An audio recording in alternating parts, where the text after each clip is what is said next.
தலைமையேற்று நடத்தி கொண்டிருந்த ஒன்றிய செயலாளர் மன்னாதன் அவர்களே மற்றும் இங்கே வரவேற்புரை நிகழ்த்திய பாட்டாளி இளம்பெண்கள் சங்க தலைவர் மேகலா அவர்களே மற்றும் இங்கே முன்னிலை வகித்திருக்கின்ற ஊடக பேரவை பொறுப்பாளர் சதீஷ்குமார் அவர்களே, குருமூர்த்தி, கண்ணுப்பையன், அசோகன் மற்றும் பொறுப்பாளர்களே மற்றும் சிறப்பு அழைப்பாளராக வருகின்றிருக்கின்ற நமது மாவட்டத்துடைய செயலாளர் ஆண்டவரண்ணன் அவர்களே, மாநில செயற்குழு உறுப்பினர் கண்ணுசாமி அண்ணன் அவர்களே மற்றும் மாவட்ட பொருளாளர்களே மற்றும் வருகை தந்திருக்கின்ற அருகில் உள்ள உலக பொறுப்பாளர்களே, அந்தியூர் தெற்கு ஒன்றிய பொறுப்பாளர்களே மற்றும் அம்மாபேட்டை மேற்கு ஒன்றியத்தினுடைய அனைத்து நிலை பொறுப்பாளர்களுக்கும் மாவட்டத்தின் சார்பாக வணக்கத்தை தெரிவித்துக் கொள்கிறேன்.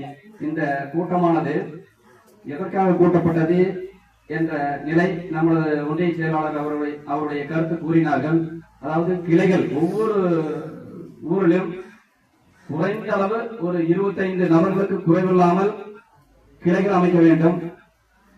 அது நம்ம ஒன்றிய செயலாளர் ஒன்றிய தலைவரிடம் நம் விண்ணப்பம் கொடுக்கப்பட்டிருக்கிறோம். ஒரு 10 நாட்களுக்கு முன்பாக நம் விண்ணப்பம் கொடுக்கப்பட்டிருக்கிறோம்.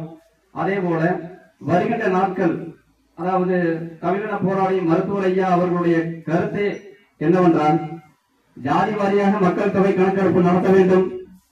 அந்த ஜாதிக்கு ஏற்றவாறு விகிதாச்சார அடிப்படையில் மக்கள் தொகை அடிப்படையில் அனைவருக்கும் சமமாக இடஒதுக்கீடு பிரித்து கொடுக்க வேண்டும் என்ற கருத்தை மையமாக கொண்டு வருகின்ற 12/12/2025 அதாவது வருகின்ற நாட்களில் மாவட்ட ஆட்சியாளர் அலுவலகத்தில் ஒருங்கிணைந்த பாட்டாளி மக்கள் கட்சியினுடைய ஆர்ப்பாட்டம், அதாவது அறவழி ஆர்ப்பாட்டம் நடைபெற உள்ளதால் நம்ம அம்மாபேட்டை மேற்கு ஒன்றியத்தில் உள்ள அனைத்து நிலை பொறுப்பாளர்களுக்கும் தவறாமல் நீங்கள் அனைவரும் தமிழ்நாடு போராளி மருத்துவர் ஐயாவுடைய கருத்தை ஏற்று இந்த இடஒதுக்கீடு போராட்டத்தில் கண்டிப்பாக அனைவரும் கலந்து கொள்ளுமாறு மாவட்டத்தின் சார்பாக இருகரம் கூப்பி கேட்டுக்கொள்கிறோம்.